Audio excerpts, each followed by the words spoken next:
Demos. Demonstrations. Every day, new game demos release on Steam. Beautiful, unique games that'll make you go, what? What? What is that? And we're gonna play them. When choosing which demos to try, I didn't want to do anything that seemed like it had a marketing budget, if that makes sense. I wanted that real, one guy's fever dream / passion project kind of indie game experience. So when I saw a game called Rusty Robot Wants to Cry with a neon 80s aesthetic, I knew that we had to play it for our first game. It called to me. With a pixelated aesthetic that'll make you go, are my glasses smudgy? Rusty Robot certainly leaves an impression. Speaking of which, the soundtrack, it's dope. After a confusing intro cutscene that we will get back to later, we arrive at an office-themed level select screen, complete with cat and gun. This is where we get our first glimpse at one of my favorite parts of Rusty Robot, the story. One of the objects on our desk is a letter from the planetary directator. Yes, you heard that right. No, it's not a real word. It's this fucking Pokemon thing, this rip-off Pokemon looking ass. So the letter says, highly respected investigator of the Sensiv Extra Star Class Intelligence Agency. That was a mouthful. As planetary directator, I should probably thank you for coming to investigate the missing asteroid colony. It's a weird tone to strike if there's an entire colony missing. Presumably millions of people just gone. He's like, yeah, I guess I should say thanks. To be honest, I wouldn't have bothered you because we would have gotten to the bottom of things ourselves, okay? But the council voted to invite an outside star from the central civilization, democracy, yada yada. See, when he says an outside star, it makes it sound like, you know, I'm a star.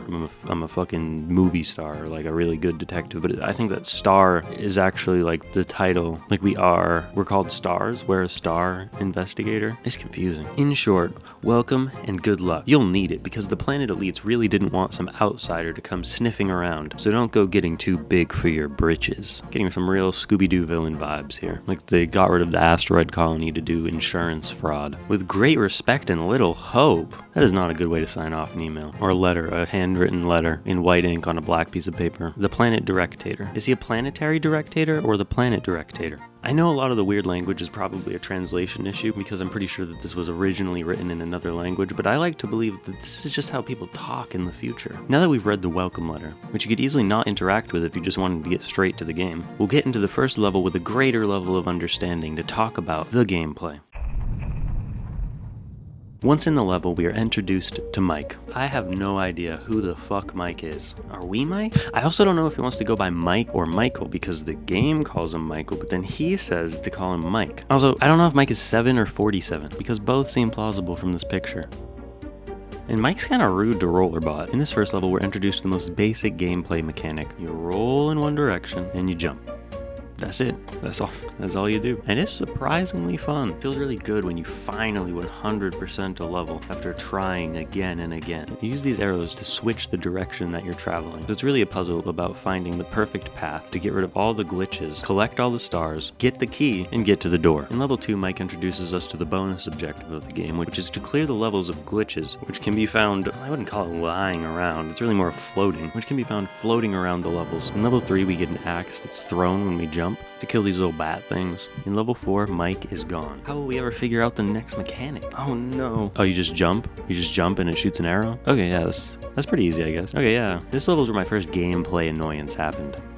To be clear, I like hard games, but sometimes things just seem unfair or unavoidable. Like in this, why did the dead pieces of the enemy still kill you? Level 5, Mike is back, thank God. This level's a running level. Cool, pretty fun. Level 6, Mike has forsaken us again. This level introduces bonfires with flaming sparks that come off that can kill you. Very scary. One thing I really don't like about this level is that there's a bunch of fake stars. I tried so hard to get in there, only to find out when I finally just give up that none of them were required anyway. What the fuck? I trusted you. I trusted the sanctity of the collectible stars being collectible. Level 7 is a boss level, and I feel like all the boss levels in this game are the least fun. Give me cool and unique retro game experiences. Don't make me fight some shitty boss. To be fair, this might be from some retro game I've never played.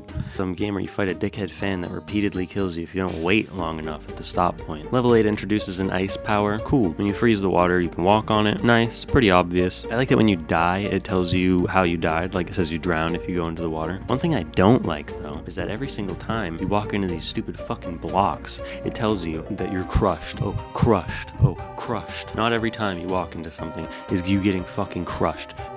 Oh god. Oh no, I've been crushed.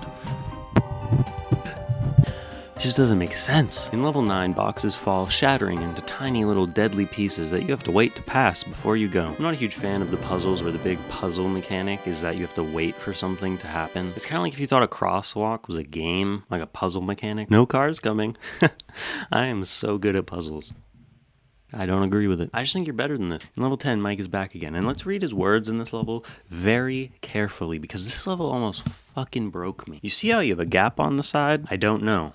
When humans used to live here, children would throw coins in there. What? What does that mean? So you do have it. You do know. Yes, you're a rich little rollerbot. Weird emoji. But that's not what it's for. It's a part for cartridges that change your behavior. What do you mean? I'll get smarter? Weird fucking emoji again. You'll switch to another activity. This cartridge, for example, lets you bend. I didn't even know that I could bend. Cover your ears so you don't hear my hinges creaking. Perfectly normal conversation for two people to have. The issue is that word switch. Once you pick up the crouching cartridge, which is what it is, you crouch. You don't, I guess you bend, but you crouch pretty much.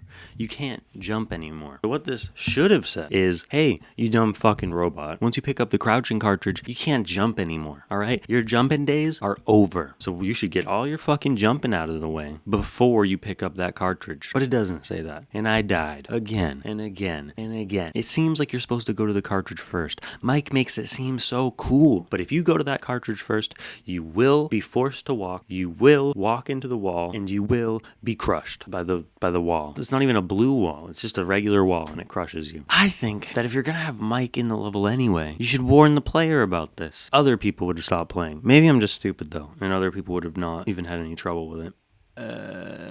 Level 11, no Mike. I guess he didn't feel the need to explain the giant swords that are flying around in this one. It's a pretty straightforward puzzle, but another weird choice. In this level, you get a chip that lets you switch directions instead of jumping up and down. I kind of like this one because it makes you feel like you can actually stop and you have more freedom of movement because you can pick which direction you're going. But to get to the exit, you have to walk over these gaps that look like you should be able to fall through, but then you just don't. Why not just make the blocks bigger? And then it wouldn't be confusing. Level 12 is one of my favorites. Using the back and forth chip established in the last level, you now essentially play a game of Breakout. This is really fun and interesting. I love when games create other games using the mechanics that they've already defined and showed to the player. It isn't without issue though. The blocks are spaced a little bit too much, which is weird in the same way that it was last level. But the balls can go in between the blocks and hit it just right and make this weird noise that makes me feel uncomfortable. Level 13 is Flappy Bird. Cool. Level 14, Mike is back, and he says that there's a virus in this level that's so powerful we should just not fuck with it and use it to our advantage. And it's all these bats. And then Robobot says that he's never had a secret and asks Mike to share one with him, and then he just dies. Makes you kind of feel bad for Rollerbot. Otherwise, it's a pretty straightforward level. Probably one of the easiest ones in the game. I think level 15 is a reference to Snake, but it doesn't really function like Snake. I think they could have made a much better Snake game within the game, but it just ends up being another stoplight puzzle where you're waiting at a crosswalk to pass. Level 16 is probably my favorite of the whole game. Another one where you play a game within the game. You essentially play Pac-Man. This is really cool. One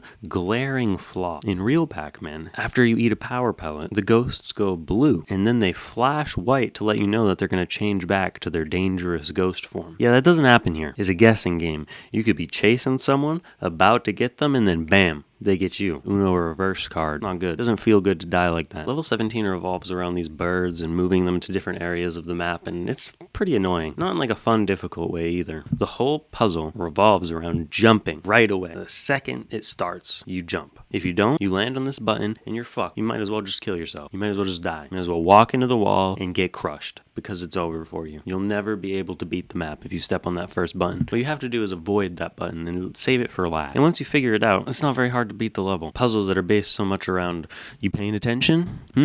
You watching? Level 18, last level of the demo. Disappointment. It's a boss level. What do you expect? This one, in particular, feels very random. When I finally beat it, I feel like it was just luck of the draw that it happened to happen. Many of my deaths seemed like they were unavoidable. And to be honest, I'm just glad it didn't take too long to get through it. So now that we've gone in depth on the gameplay, let's get into what I found to be the most compelling reason to continue, the story. As you get more stars from completing levels, people will begin to call you at predetermined amounts of stars. These calls are interesting, and they help reveal the story of the game. So, we're going to read them. So the first call is labeled Fox's First Call. You would not have any idea this guy's name is Fox if you weren't to review the call records like this. Ugh, why does he look like that? Howdy, amigo. Okay, perfectly normal way to start a conversation. But what kind of amigo sticks his nose into other people's floppy disks? Others have tried to read them before you came. They ended up in the bad sector. Okay, nerd. I love sci-fi threats. You'll end up in the bad sector. I'm gonna space you. Don't get black holed. What the fuck? Oh yeah, and then at the bottom, that's us, see? Investigator. Hi. Hi. Did you say your discs, friend? People have looked for the owner for years. Now I'll cry tears of joy since the case is closed and I can return to Central Civilization. Oh, little sarcasm. Damn, I didn't realize we were so fucking cool. Hey, slow down, man. Slow down. Or whatever you are. If you dig around, you could dig your own grave. What if the content of the floppy disks harms your home? My home? This office? With my cat and my fish and my gun? No, don't do that, please. They're all I have. Who I am is none of your concern, but since the floppy disks contain something that could harm Sensiv, the singularity tells me to stay and keep an eye on them. Whoa, singularity. Okay, so Sensiv is ran by a singularity, and that singularity is telling us, the investigator, maybe Mike, to stay and keep an eye on these floppy disks. I wonder if that was the mission orders to begin with, or if we're being telepathically communicated with to know this information. Listen here, just because I'm a couple of light years away from you doesn't mean that I can't get to you. For every zealous investigator, there's a hacker, or even two. Oh my. You better make it three. 3 hackers? You're starting to repeat yourself. Put me to sleep here. Don't get sick. Oh, that's nice of him. Don't get sick. Adios, amigo. Oh, shit. That's the thing. He said that. He said that earlier. And now we're saying it back to him. Damn. We are so fucking cool. This is Incognito's first call, so we don't know who this lady is. Greetings, colleague. I suggest getting straight to the point. Give me the floppy disks with the simulation. And hello to you too. Are you always so direct and straightforward? That's a rhetorical question. Don't answer that. Don't worry about answering. Wouldn't you say there are too many investigators for one galaxy? We are assuming a very specific answer. There can't be too much of me, especially since I arrived from a developed parallel civilization in response to a special investigation from the elites of this sorry planet. Okay, so she's from a developed parallel civilization. So does that just mean like another civilization? Or is it like from a parallel universe? Is the US and China like parallel civilizations? In this sorry planet, she's rude too? It's just like Mike. I already read about these elite whatevers in the Directator's letter. There are a lot of people on this planet who aren't happy to see me, but that said, the only person investigating this missing asteroid is me. Be a little defensive. You think you'd want as many people on it as possible. Don't be in such a hurry to pass on my help. How else would you know, for example, that your apartment is bugged? Ha ha ha. You don't need to be a galaxy brain from a developed parallel civilization to know that. Oh shit. Called her a galaxy brain. Damn. It's clear that I was hacked without any clues. There's a skull looming in the window. Well, I mean, that's kind of a clue. That itself is a clue. So it's not without any clues. Because you did have a clue. Makes you nervous, eh? As an advance payment on our friendship, I'll give you a hint. The skull can be removed using the code glug meow glug glug meow. What the fuck? What kind of weird code is that? How did they get my computer password? Fuck, now I gotta change it. To be honest, I'm so fed up with this skull that I'm ready to believe in holy stardust, but not in a nursery rhyme. I know that this isn't goodbye. Damn, we're so fucking cool. This next one is a doozy. Hello, you're the one investigating the missing asteroid, aren't you? I'm Aisha. Can you talk to me? Weird way to say that. Can you talk to me? This is cold calling people. Can you talk to me? Hello, Aisha. Talk. The last 2 times someone called, I received threats and demands. I'd say it's unusual that someone just wants to talk. Well, go on. To what do I owe the pleasure? See, if you're nice to me, I'll be nice to you. It's just common courtesy. Mike's not all that bad. If we're Mike, I really don't know. You see, my dad worked on the missing asteroid when people still lived there. One day, he went to work and went missing on one of the mines. I'm sorry to hear that, but I don't think those things are connected. Your father's disappearance a long time ago, and the recent disappearance of the asteroid, or do you have a reasonable doubt? I don't think that's what reasonable doubt means, is it? I don't think it is. She didn't mention how long ago it was, really. Who's he to say it was a long time ago? That was a long time ago. Stupid bitch. Lots of people here had relatives who died on that asteroid. Everyone thinks the planet's authorities are hiding something and that the robots being able to do everything wasn't the reason people were removed from there. What does that mean? What? What were the robots able to do? Why were the people removed from there? What does that mean? Did people die when the asteroid disappeared, or were there no people on it and it just disappeared? Curious. So what, before the asteroid disappeared, no one studied these cases? I was just recently summoned from Sensiv. Prior to this, the investigation was conducted by the planet's own resources. They did, but the investigation reached a dead end after the local investigator accidentally died. Accidents happen. A starship fell on him when he was digging his grandmother's garden. Okay, see, that doesn't seem like an accident. Man was hoeing, and then dead in. You're a quasar blazer. Is that a drug thing? That sounds like a drug thing. What is this, space drugs? Is that an insult, or because he just starts telling them everything? So far, the only thing I know is that a ship with boxes of floppy disks was found at the site of the asteroid, and that the simulation that's stored on them has obviously already been hacked by someone. Mike? Is it Mike? Did Mike hack it? No, Mike's dealing with the corruption from the hackers. So where Mike, right? We all really want to know what happened. Can I call you from time to time to find out how things are going? Do you want me to bake pies? Do you want me to bake pies? Not even do you want me to bake you pies. Do you just want me to bake pies in general?